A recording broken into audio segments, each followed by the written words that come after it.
حماد 8ویں جماعت میں پڑھتا تھا۔ وہ ایک قابل اور محنتی طالب علم تھا۔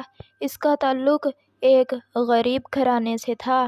اس کے والدین اسے ایک کامیاب انسان بنانا چاہتے تھے۔ ایک دن اپنی امی سے کہنے لگا، امی جان، میرے سارے کلاس فیلوز کے پاس کتابوں کا اچھا بیگ ہوتا ہے، قلم، کاپیاں اور دیگر ضروری اشیاء ہر دن نئے نئے لاتے ہیں۔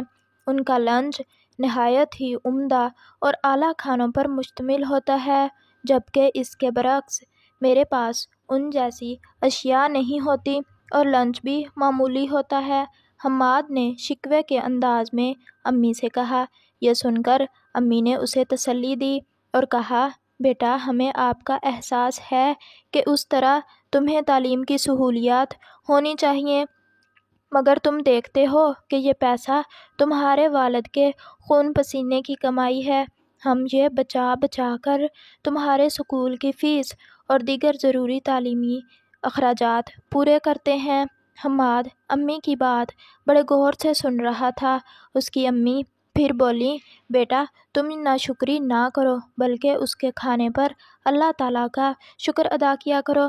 قرآن پاک میں بھی ارشاد ہے، اگر تم شکر کرو گے تو تم کو اور زیادہ نعمت دوں گا، اور اگر تم ناشکری کرو گے تو میرا عذاب بڑا سخت ہے۔ یہ سن کر حماد نے بے چینی سے پوچھا، امی جان، ناشکری کیا ہوتا ہے؟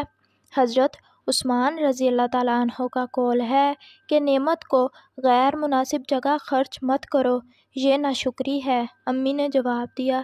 حماد نے یہ سن کر وعدہ کیا کہ آئندہ میں کبھی کسی بھی نعمت کی ناشکری اور اس قسم کی باتیں نہیں کروں گا۔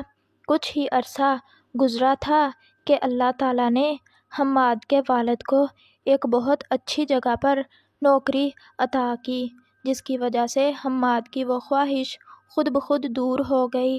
تو پیارے بچوں، آپ بھی حماد کی طرح اگر شکر گزاری کے ساتھ زندگی گزارو گے تو تمہاری زندگی بھی خوشگوار بن جائے گی۔